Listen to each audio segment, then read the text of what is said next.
नमस्ते नमस्कार प्रणाम। हम यंत्रा सिंह सिंह तो ये चैनल की बस सब लाइक कमेंट और लाल बटन दबा के सब्सक्राइब जरूर करिए।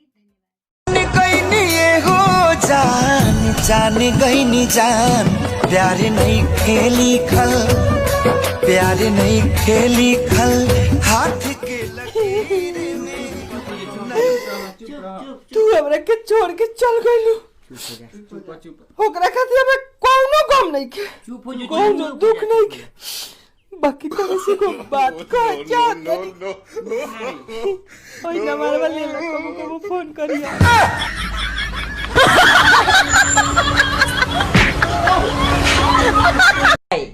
तू का खालू कि बड़ा नीमन लौकतारू। हाँ दाल भात खानी ना रे भैया ये झूठ बोला दिया। कल हम देखा नु कि कामना तू के बापुआ भैया के हड्डी चबावत रहुए। पागल तुम भी पागल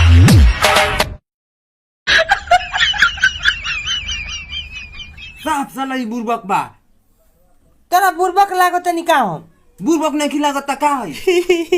तब तू हमरा के नहीं खा पहचानत हम बकचोद हई।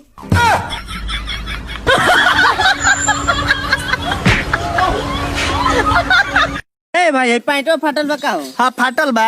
चैनो खुलल बा का? ना खुलल नहीं खोल दी का। ना हो मत खोलो माइको बहरी आ जाई। ओए हेलमेट कहाँ है तेरा? चालान काटो इसका।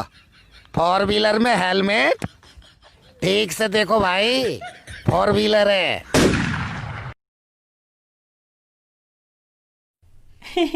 आई आई आई आई एक बात कही। हाँ कही किसी आई बुनानु ना। हाँ भू भी जा झा बाजू भी भू भी भा अरे यार हो भू भगवा भू के धू ठीक बा मार दिला सनु मरला सनु। अच्छा बाकी ई मत भूलो सन हमनी के 3 आदमी बानी सन आ तहनी के 2 गो। हटे चला जब मार करे के बारी होला नु तब भाग जाला सन। भैया आवलो तेरे लोग विचार बुझा तक करल अब कुछ नहीं बोले बावलो।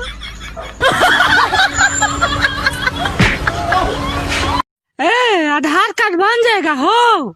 हाँ बन जाएगा। का प्रूफ लागी? अपना माई के वोटर आईडी कार्ड ले ली आ मेहरारू के आधार कार्ड ले ली आ साली के चुमा कार्ड ले ली आ बाहर वाली के बाद में ले ली आ परसों आके आधार कार्ड ले ली। हई देखो काछा एकर दाम 100 रुपया बा। 100 रुपया? हाँ। एकर खूबी का बा? खूबी जनबो। हो 10 तला पर से गिर जाइबो गाड़ फट जाई बाकी काछा ना फटी।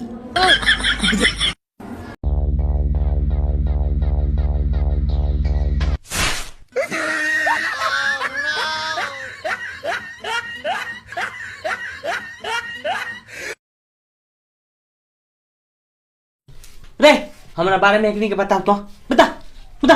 हाँ इनका पापा के दहेज में मारुति मिलल है। मारुति आ इनकर पापा बहुत दबंग आदमी हुआ। दबंग एकरा पापा का तिलक में साइकिल ना चल रहा है तो वो खतरा मार हो गया है मार। ओकरा बात का होई? भाई कुछ ना बिहान भेल 102 नंबर वाला गाड़ी में दुआर पर अइलन।